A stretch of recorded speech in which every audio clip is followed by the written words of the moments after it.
नमस्कार। पिछले कुछ विश्लेषणों में हमने क्लाउड स्टोरेज और परसिस्टेंट डिस्क दोनों के बारे में बात की है, पर असली सवाल तो ये है कि जब दोनों में से किसी एक को चुनना हो तो किसे चुने और कब।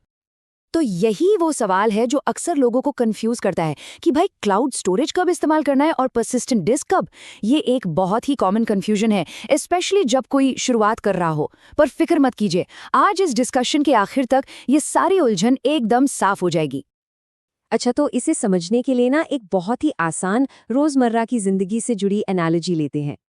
तो आप क्लाउड स्टोरेज को ना बिल्कुल गूगल ड्राइव की तरह सोच सकते हैं, है ना, जहां आप अपनी फाइल्स, फोटो, वीडियो कुछ भी अपलोड करते हैं और फिर उसे दुनिया में कहीं से भी किसी भी डिवाइस से एक्सेस कर लेते हैं।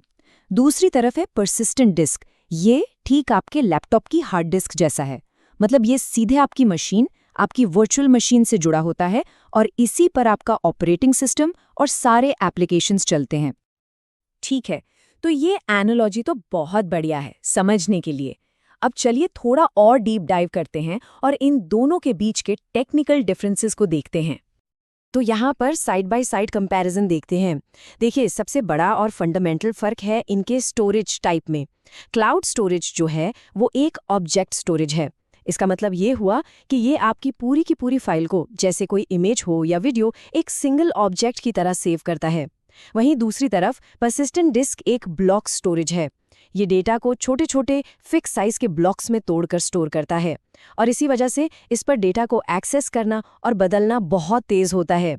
अब एक्सेस की बात करें तो क्लाउड स्टोरेज को आप HTTP APIs के जरिए कहीं से भी ग्लोबली एक्सेस कर सकते हैं, पर परसिस्टेंट डिस्क सिर्फ अपनी वर्चुअल मशीन यानी VM से ही लोकली एक्सेस हो सकता है। और स्केलिंग, अरे क्लाउड स्टोरेज तो प्रैक्टिकली अनलिमिटेड है, आप जितना चाहें डेटा डाल सकते हैं, जबकि परसिस्टेंट डिस्क की एक लिमिट है जो अभी पर डिस्क 64 TB तक जाती है। ओके, थियरी तो हो गई। अब सबसे मजेदार हिस्से पर आते हैं, रियल वर्ल्ड सिनेरियोज। देखते हैं कि असल में ये दोनों सर्विसेज एक साथ मिलकर कैसे पावरफुल एप्लीकेशंस बनाती हैं। तो पहला यूज केस है एक ई-कॉमर्स प्लेटफॉर्म का। मान लीजिए आप एक ऑनलाइन स्टोर बना रहे हैं। तो सोचिए, यहाँ डेटा कैसे और कहाँ स्टोर होगा। बहुत सिंपल है, जितने भी प्रोडक्ट इमेजेस और वीडियोस हैं वो सब जाएंगे क्लाउड स्टोरेज में। अब आप पूछेंगे क्यों?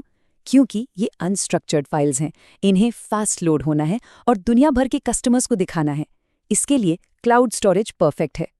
लेकिन जो ऑर्डर डेटाबेस है, जहां सारे ऑर्डर्स, कस्टमर डिटेल्स सेव हो रहे हैं, मान लीजिए वो एक VM पर MySQL में चल रहा है, उसे चाहिए एकदम super fast, low latency access. तो वो रहेगा परसिस्टेंट डिस्क पर, ताकि ट्रांजैक्शंस फटाफट और रिलायबली प्रोसेस हों। चलिए अब एक और क्रिटिकल एग्जाम्पल लेते हैं, एक हॉस्पिटल का पेशेंट मैनेजमेंट सिस्टम। यहाँ भी आप देखेंगे पैटर्न बिल्कुल वही है। मरीजों की जो स्कैन्ड मेडिकल रिपोर्ट्स हैं, एक्सरेज हैं, MRI स्कैन्स हैं, ये सारी बड़ी बड़ी स्टैटिक फाइल्स कहाँ जाएंगी? बिल्कुल सही, क्लाउड स्टोरेज में। लेकिन जो लाइव पेशेंट रिकॉर्ड्स का डेटाबेस है, जिसे डॉक्टर और नर्सेज हर मिनट अपडेट कर रहे हैं, वो कहाँ रहेगा? वो रहेगा एक VM से जुड़े परसिस्टेंट डिस्क पर, जहां स्पीड और परफॉर्मेंस नॉन नेगोशिएबल है।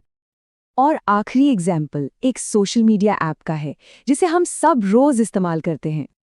यहाँ भी लॉजिक एकदम क्रिस्टल क्लियर है। यूजर्स की प्रोफाइल पिक्चर्स, उनकी पोस्ट, स्टोरीज, वीडियोस, ये सारा मीडिया कंटेंट स्टोर होता है क्लाउड स्टोरेज में। और जो एप्लीकेशन सर्वर है, वो VM जिस पर सारा बैकएंड कोड रन हो रहा है, वो चलती है परसिस्टेंट डिस्क पर। देख रहे हैं, ये आर्किटेक्चर दिखाता है कि कैसे ये दोनों एक दूसरे के पूरक हैं, एक दूसरे के बिना अधूरे हैं। तो अब तक जो भी हमने सीखा उसे फटाफट रिकैप करते हैं और कुछ कॉमन मिस्टेक्स की बात करते हैं जो लोगों से अक्सर हो जाती हैं, ताकि हम उनसे बच सकें। पहली और सबसे बड़ी गलती जो कभी नहीं करनी है, किसी VM का ऑपरेटिंग सिस्टम मतलब OS क्लाउड स्टोरेज में होस्ट करने की कोशिश करना। ये टेक्निकली पॉसिबल ही नहीं है। क्यों? क्योंकि एक OS को बूट होने के लिए और चलने के लिए ब्लॉक स्टोरेज चाहिए। उसे फाइल्स तक बहुत ही फास्ट और ग्रैन्युलर लेवल पर एक्सेस चाहिए, जो सिर्फ परसिस्टेंट डिस्क ही दे सकता है। तो इसका सॉल्यूशन क्या है? बिल्कुल सीधा सा, आपकी वर्चुअल मशीन्स का OS हमेशा ऑलवेज परसिस्टेंट डिस्क पर ही रहेगा। दूसरी कॉमन मिस्टेक है अपने बैकअप्स को परसिस्टेंट डिस्क पर ही स्टोर करना। देखिए, आप ऐसा कर तो सकते हैं, लेकिन ये बहुत महंगा पड़ेगा। परसिस्टेंट डिस्क हाई परफॉर्मेंस के लिए है और बैकअप्स को हाई परफॉर्मेंस नहीं चाहिए, उन्हें बस रिलायबली स्टोर होना है। ऊपर से इसकी स्केलिंग भी लिमिटेड है। तो इसका सही तरीका क्या है? अपने सारे बैकअप्स के लिए क्लाउड स्टोरेज का इस्तेमाल करें। ये कॉस्ट इफेक्टिव है, ड्यूरेबल है और इसकी स्केलेबिलिटी तो जबरदस्त है। तो चलिए इन सब को 3 सिंपल रूल्स में समराइज करते हैं ताकि ये हमेशा याद रहे। रूल नंबर 1, कोई भी अनस्ट्रक्चर्ड या शेयर्ड डेटा जैसे इमेजेस, वीडियोस, लॉग्स, बैकअप्स, इन सब के लिए क्लाउड स्टोरेज यूज करें। रूल नंबर 2, कोई भी वर्कलोड जो वीएम से डायरेक्टली जुड़ा है जैसे डेटाबेसेस, एप्लीकेशंस या ओएस, उसके लिए परसिस्टेंट डिस्क यूज करें। और रूल नंबर 3, सबसे पावरफुल और एफिशिएंट एप्लीकेशंस बनाने के लिए इन दोनों को समझदारी से कंबाइन करें। तो आखिर में अगर आपको सिर्फ एक चीज याद रखनी हो तो हमारी वो पहली एनालॉजी याद रखिए। क्लाउड स्टोरेज मतलब आपकी एप्लीकेशन के लिए एक जी ड्राइव, यानी फाइल्स और मीडिया के लिए ऑब्जेक्ट स्टोरेज, और परसिस्टेंट डिस्क मतलब आपकी वीएम के लिए एक हार्ड डिस्क, यानी ओएस, डेटाबेसेस और एप्स के लिए ब्लॉक स्टोरेज। बस इतना ही। तो उम्मीद है अब ये बिल्कुल साफ हो गया होगा कि ये दोनों ही सर्विसेज अपनी अपनी जगह पर कितनी ज़रूरी हैं और दोनों के काम कितने अलग हैं। हमारे अगले विश्लेषण में हम गूगल क्लाउड की डेटाबेस सर्विसेज की दुनिया में और गहराई में जाएंगे और हमारी शुरुआत होगी क्लाउड एसक्यूएल से, जो गूगल का अपना फुल्ली मैनेज्ड रिलेशनल डेटाबेस है। तो मिलते हैं अगली बार।